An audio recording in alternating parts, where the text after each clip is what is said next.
Hello दोस्तों, स्वागत है आपका आपके अपने channel Indira TV the story box में। आज हम आप सभी के सामने एक नई कहानी के साथ आए हैं। मेरा नाम शेखर है और मैं इस खूबसूरत कहानी को लिखा है।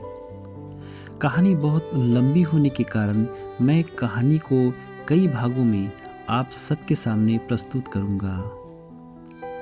कहानी का पहला भाग आप सभी के सामने प्रस्तुत करने जा रहा हूँ। हमें उम्मीद है कि ये कहानी आपको बेहद पसंद आएगी। कहानी का नाम है प्यार नहीं बिकता। तो आइए इस खूबसूरत कहानी की शुरुआत करते हैं। मार्च महीने की शाम कुछ ज़्यादा ठंड ही थी। माँ बाहर आंगन में चूल्हा पर खाना बना रही थी और पूजा कमरे में अपनी दोनों छोटी बहनों के साथ बैठी पढ़ रही थी और साथ ही उन्हें पढ़ा भी रही थी। कुछ दिनों के बाद ही उनके हायर सेकेंडरी के पेपर देने थे। आप देख रहे हैं Indira TV the story box. इसी पल घर में एक लड़की दाखिल हुई। उम्र 16 से 17 वर्ष रही होगी। देखने में सामान्य ही थी। वह उछलती हुई आंगन में चूल्हे के पास आकर रुक गई। पूजा कहाँ है मौसी? भीतर कमरे में पढ़ रही है। क्यों, क्या बात है? तुम लोगों के इम्तिहान नज़दीक आ गए हैं। तुम भी पढ़ लिया करो, सारा दिन इधर उधर घूमती रहती हो। माँ ने जैसे थोड़ा डांटते हुए कहा था उससे। इसलिए तो आई हूँ मौसी। जानती हो, हमारे स्कूल में जो नए सर आए हैं वह हमारे ही घर में किराए पर ठहरे हैं। वह कह रहे थे तुम लोग चाहो तो शाम को मेरे पास पढ़ सकती हो। इसलिए तो पूजा को लेने आई हूँ।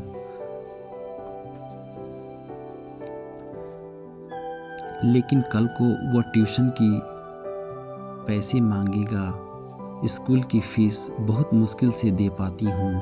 ट्यूशन के पैसे कहाँ से देंगे? रहने दो शोभा, पूजा घर में ही पढ़ लेगी।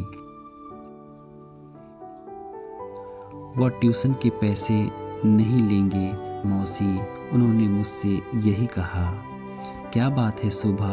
आवाज़ सुनकर पूजा बाहर आ गई। तुम तो कह रही थी कि शाम को पढ़ने आओगी, फिर आई क्यों नहीं? पूजा के पास उसके बातों का कोई जवाब नहीं था। मैंने मौसी से पूछ लिया है। शोभा ने पूजा की कलाई पकड़कर उसे अपनी ओर खींचा। अच्छा मौसी, हम जा रही हैं। लेकिन पूजा ने उससे कलाई छुड़ाते फिर माँ की ओर देखने लगी, मानो जाने की इजाज़त मांग रही हो। हाँ हाँ, चली जाओ, लेकिन जल्दी ही लौट आना, माँ कुछ सोचते हुए बोली। आप देख रहे हैं Indira TV the story box. Pooja लपक कर कमरे में घुस गई। दूसरे ही पल किताबें लेकर वह बाहर निकल आई। इससे पहले कि शोभा के साथ वह मुख्य दरवाज़ा की ओर बढ़ती, माँ की तीखी आवाज़ ने उसके कदमों को जकड़ लिया। आप देख रहे हैं Indira TV the story box. अड़ी कलमुही, दुपट्टा तो लेती जा, उठनी जितना कद निकल लिया है, लेकिन अक्ल चुटकी भर नहीं आई। तू जरूर एक न एक दिन मेरी इज्जत खाक में मिलाकर ही रहेगी। माँ के तेज स्वर सुन पूजा जल्द से वापस कमरे में घुस गई। दोबारा बाहर निकली तो गले में काले रंग का दुपट्टा था। सफ़ेद रंग की सलवार कमीज पहन रखी थी उसने। काला दुपट्टा ओढ़ते ही उसका गोरा मुखड़ा कुछ और ही दमक उठा था। वह बाहर आकर उसने माँ की तरफ डर से नहीं देखा और शोभा के हाथ थाम किताबों को सीने से लगाए तेजी कदमों से ही बाहर निकलती चली गई। आप देख रहे हैं Indira TV the story box. माँ गहरी गहरी आंखों से उसे जाते देखती रही और गहरी सोच में पड़ गई। शोभा और पूजा हमउम्र थी। उन दोनों में पूजा लगती ही नहीं कि 16-17 वर्ष की होगी।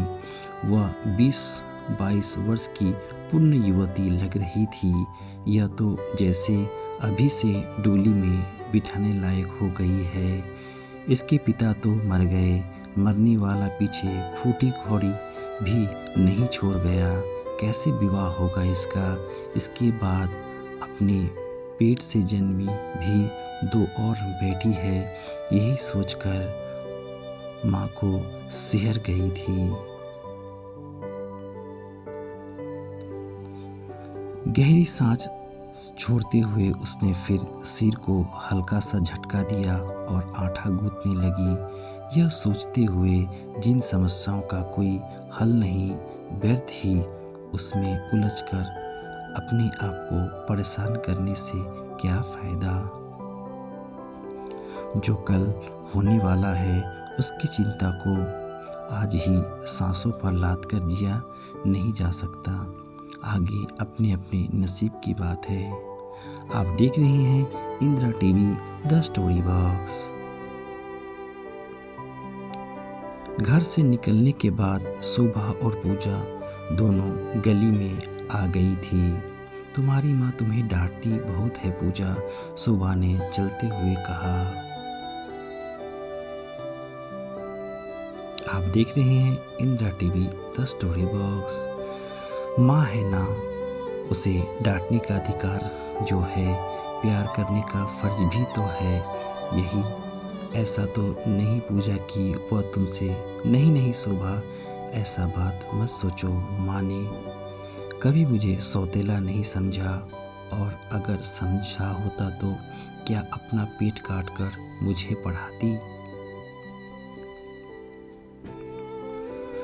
मौसी एक रोज मेरी माँ से कह रही थी, पूजा हाई सेकेंडरी कर ले तो उसे कहीं छोटी मोटी नौकरी पर लगवा देगी।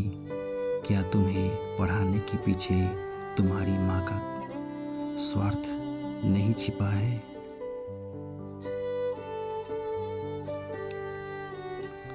इसमें स्वार्थ की क्या बात है? पढ़ना माँ बाप का फर्ज है और उसकी सेवा करना औलाद का कर्तव्य है। सेवा करने के लिए बेटियां नहीं बेटे होते हैं। यह कर्तव्य तुम्हारा नहीं, तुम्हारे भाई धीरू का है। आप देख रहे हैं Indira TV the story box. Dhiru की बात छोड़ो शोभा, पूजा के सुंदर चेहरे पर दुख के भाव उभर आए। वह फर्ज और अधिकार के एहसासों से आगे निकल चुका है। उसे सिर्फ अपना पेट प्यारा है, घर का दुख नहीं। सच कह रही हो पूजा, सचमुच धीरू बहुत बिगड़ गया है। जानती हो कल उसने क्या किया? वह मोड़ पर खान चाचा की चाय की दुकान है ना, उसके दूध से भरी बर्तन, रोटियां और चाय उठाकर सड़क पर फेंक दिया। मालूम है क्यों? शोभा ने पूजा के चेहरे पर नजर गिराते हुए कहा।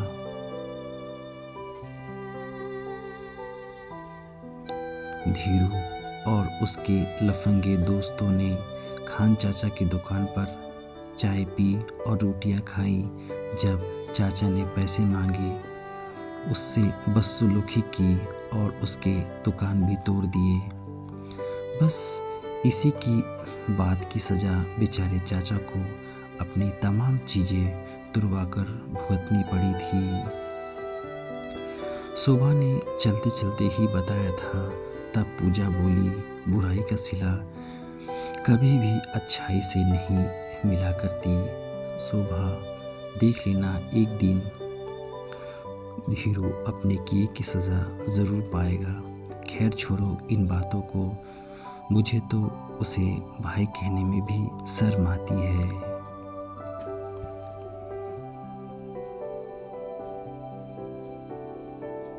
मौसी उसे डांटती नहीं, माँ की वह परवाह ही कहाँ करता है। कई कई दिन तक तो वो घर ही नहीं आता। उफ, शोभा ने निश्वास छोड़ी थी। कहा ना, छोड़ो इन बातों को। ये बताओ, पढ़ने के लिए और कौन कौन आया है?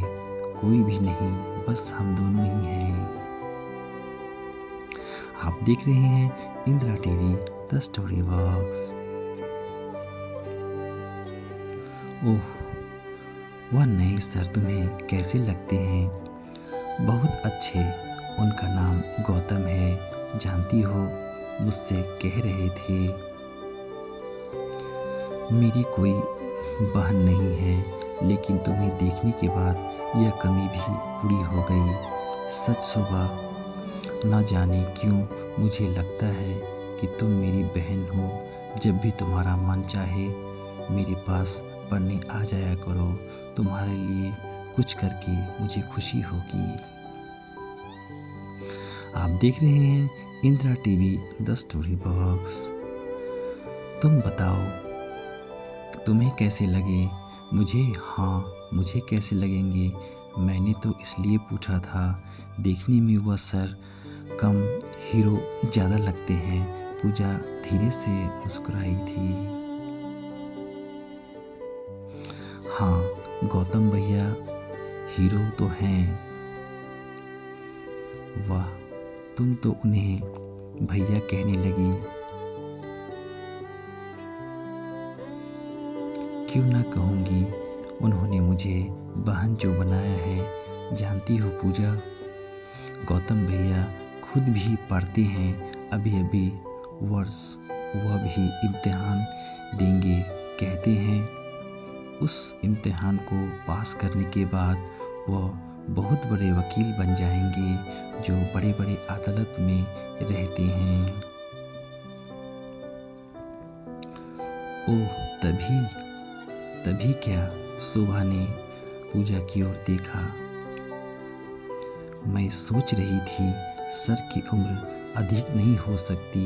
देखने में खुद भी स्टूडेंट ही तो लगते हैं। अपनी पढ़ाई के दौरान ही पढ़ाने लगते हैं। इसके पीछे जरूर उनकी कोई व्यवस्था ही होगी। हाँ पूजा, गौतम भैया बहुत गरीब हैं। आज तक जितना भी पढ़े, अपनी मेहनत पर पढ़े हैं। वह गरीब ज़रूर हैं, लेकिन मन के बहुत अच्छे हैं।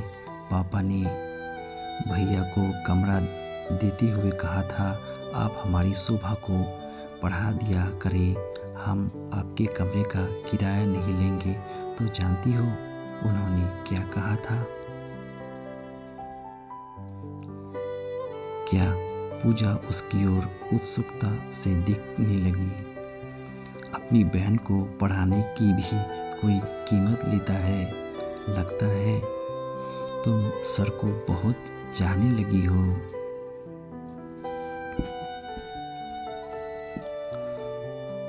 हाँ पूजा, उन्हें तो कोई भी चाह सकता है।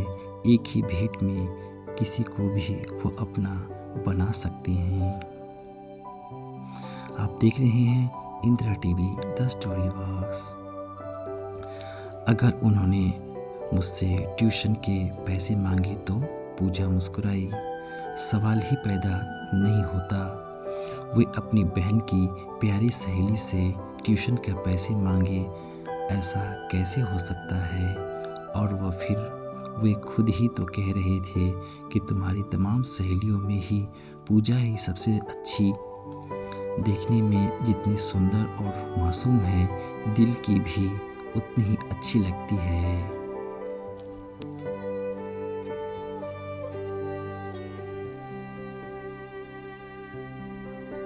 जाने क्यों शोभा की बात सुनकर पूजा का दिल धड़क उठा। चेहरे पर लाज की सुर्खी सी दौड़ गई। किसी तरह चेहरे के बदले भाव पर काबू पाते हुए बोली, कमाल है, इतनी जल्दी तुम्हारे भैया ने मुझे कैसे पढ़ लिया?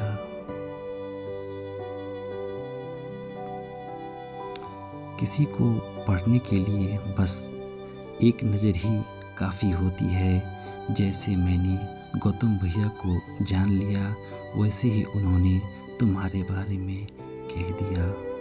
आप देख रहे हैं Indira TV the story box.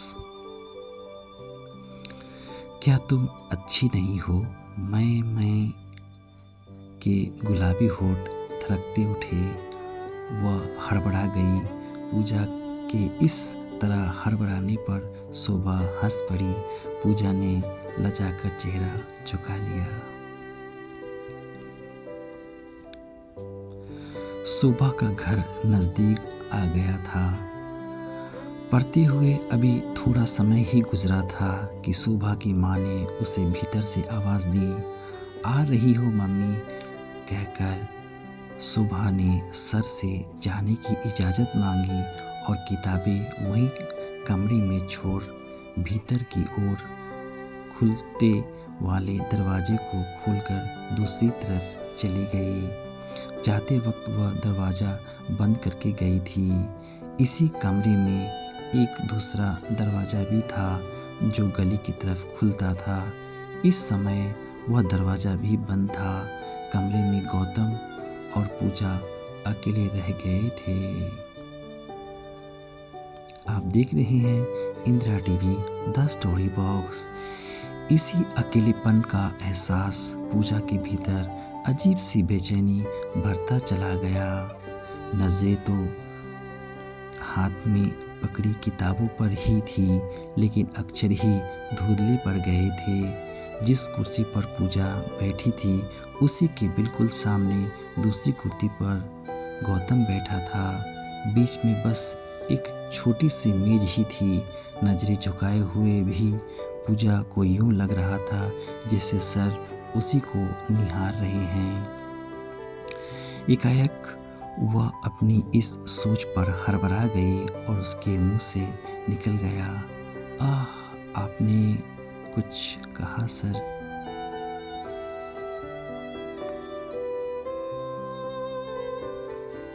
नहीं तो, हाथ में पकड़ी मोटी किताब से नज़र हटाते हुए गौतम ने कहा। पूजा को निहारती उसकी आंखों में स्नेह झलक रहा था। ओह, मुझे लगा था जैसे आपने कुछ कहा है। पूजा थोड़ा समझ गई। क्या? पूजा के चेहरे पर मासूमियत घिर आई। पूजा के चेहरे पर फैली मासूमियत एक पल के लिए गौतम के दिल को छू गई। गौतम खुलकर मुस्कुरा दिया, फिर मुस्कुराते हुए बोला, लगता है आपका ध्यान पढ़ाई में नहीं है, कहीं और ही खोई हैं आप।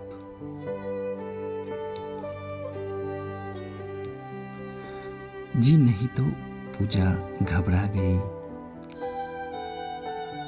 अरे आप तो घबरा गई, कोई इल्ज़ाम नहीं लगा रहा हूँ आप पर। मैं तो कहा था, आपने कुछ पूछा नहीं। मेरा मतलब था जो कुछ आप पढ़ रही हैं उसके बारे में।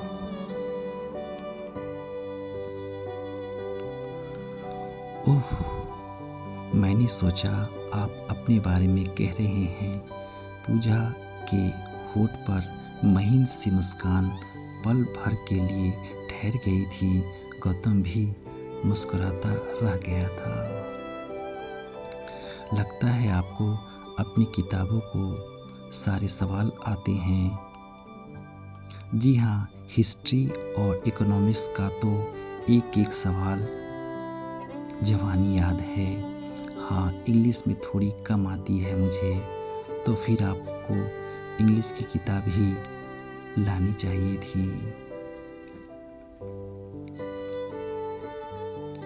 ओह, ठीक है सर, कल से इंग्लिश ही पढ़ा करूँगी। आपसे एक बात कहनी है सर, कहते हुए वह थोड़ा समझा गई। हाँ हाँ कहो, आप मुझे आप क्यों कहते हैं? आप भी तो मुझे आप ही कहती हैं।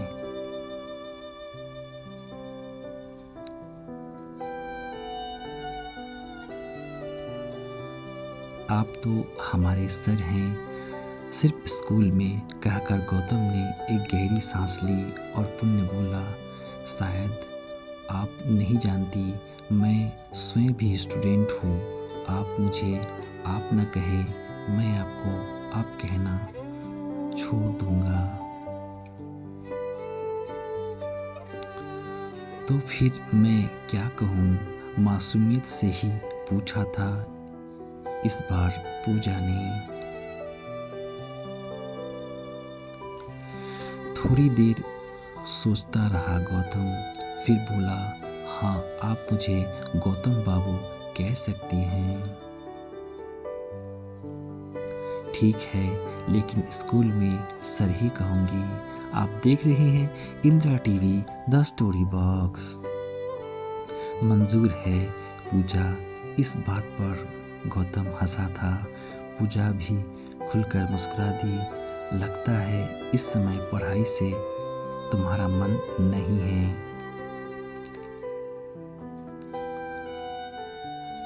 जी हाँ गौतम बाबू, मानो सरल शरत से कह रही थी पूजा ने। बहुत खूब।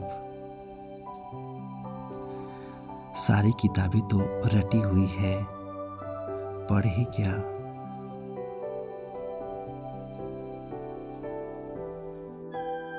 तो फिर कुछ और करना चाहिए। गौतम जैसे कुछ सोचने लगा। फिर कुछ देर बाद पूजा से कहा, शोभा ने बताया तुम गाना बहुत अच्छा गाती हो। पूजा सर झुकाए शर्मा गई और कुछ ना बोल पाई और धीरे धीरे अपने होठ चबाने लगी। कुछ देर खामोशी के बाद गौतम कुछ सोचकर कहा, पूजा चाय पियोगी? जब आदमी बोर होता है तो चाय पीता है, क्यों ना चाय बनाई जाए। कहते हुए गौतम उठा और कमरे की एक कोने की तरफ बढ़ गया, जहां एक मेज पर स्टोव और कुछ अन्य सामान पड़ा था। पास पहुंचकर गौतम स्टोव जलाने लगा। आप देख रहे हैं Indira TV the story box. Pooja मुस्कुराती हुई आंखों से उसे देखती रही।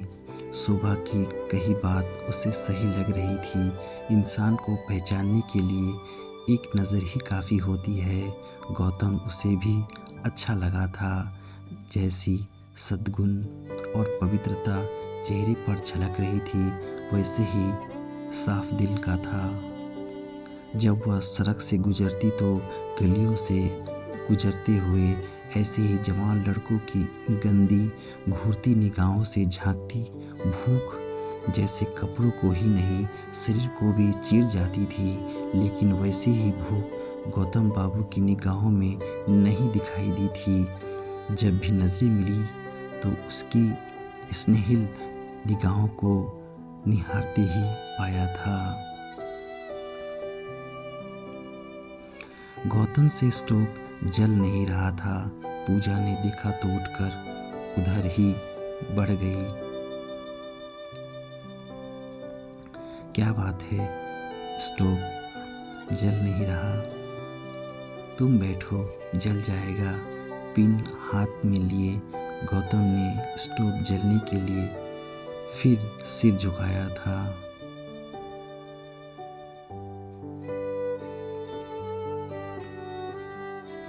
आप एक ओर हट जाएं, मैं देखती हूँ, पूजा ने स्टोव अपनी ओर खींचते हुए कहा। गौतम को एक तरफ हटना पड़ा। आप देख रहे हैं Indira TV the story box. तेल तो है इसमें, पूजा ने स्टोव हिलाते हुए कहा। जी हाँ, कोई और बीमारी होगी। गरीब का स्टोव है ना, तंदुरुस्त कैसे रह सकता है। आप अपने आप को बार बार गरीब क्यों कह रहे हैं?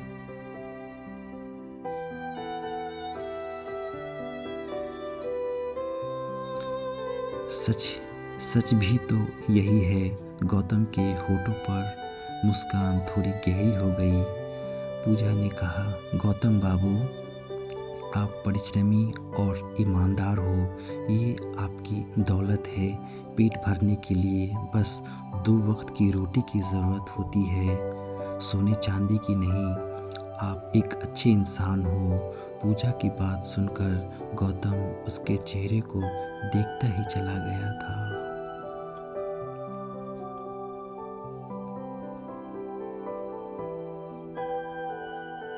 पूजा के थोड़े प्रयास से स्टोव जल गया। तभी पूजा ने गौतम से कहा, ये घर के सारे काम आप ही करते हैं?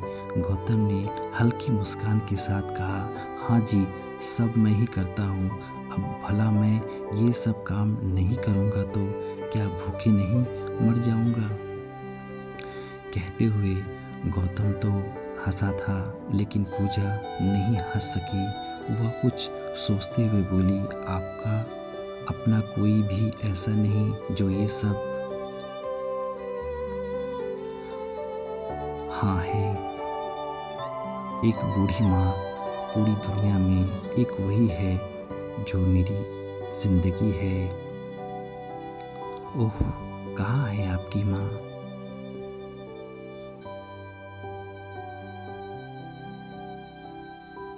गांव में एक छोटा सा घर है, माँ वही रहती है। वही मेरी जीने का सहारा और मेरी दुनिया है।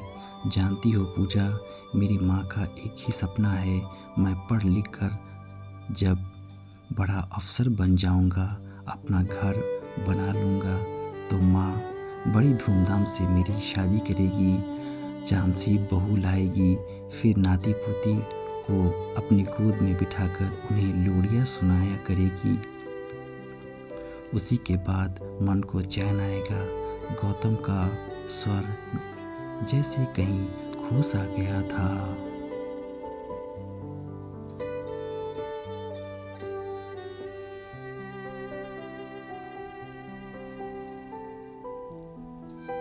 तभी पूजा आगे कहती चली गई, गौतम बाबू, वह खूबसूरत सपना जो माँ ने इन खुली आँखों से देखी है, वह सपना ज़रूर पूरा होगा।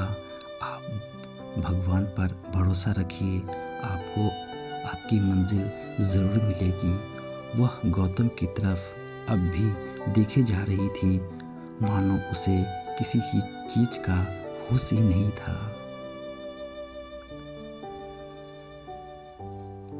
अरे, स्टोव तो ऐसे ही जलता जा रहा है, चाय का पानी नहीं रखोगी उस पर? ओह हाँ, चौंक कर संभल पाई थी पूजा। मेज पर ही पड़ी छोटी पतीली उठा ली, उसमें फिर नीचे रखी बाल्टी से थोड़ा पानी उसमें उड़ेला और पतीला जलते स्टोव पर रख दी। इसी क्षण शोभा भागती हुई दरवाज़ा धकेलकर भीतर आई और पूजा को अपनी जगह पर ना देख वह चौंक उठी। फिर जैसे ही उसकी नज़र पूजा पर पड़ी, अरे पूजा, तुम यहाँ क्या कर रही हो?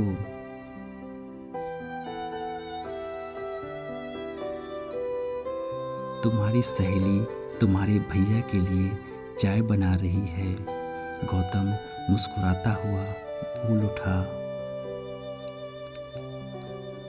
रियली? शोभा की आंखें आश्चर्य से फैल गई।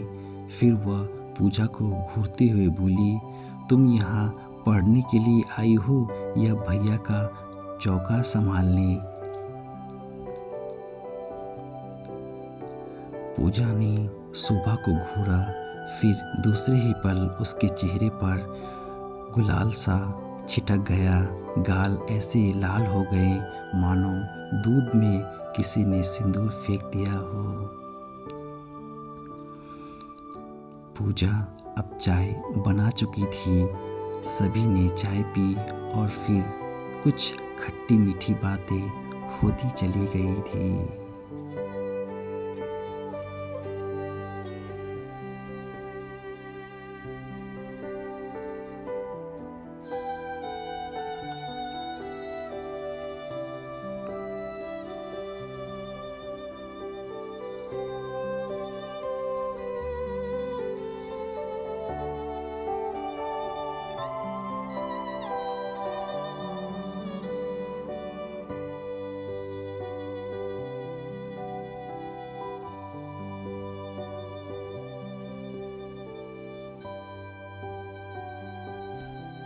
अगर आपको हमारी प्यार नहीं बिकता कहानी पसंद आई हो तो इसे अपने मित्र के साथ शेयर करें। अपनी बहुमूल्य राय के लिए आप हमें कमेंट कर सकते हैं। चैनल को लाइक और सब्सक्राइब करना ना भूलें। साथ ही साथ हम कहानी का दूसरा भाग जल्द से जल्द लेकर आप सभी के सामने प्रस्तुत होंगे। बस थोड़ा सा इंतज़ार कीजिए। अब अपने दोस्त शेखर को इजाज़त दीजिए। नमस्कार। अपना ख्याल रखिए। धन्यवाद दोस्तों।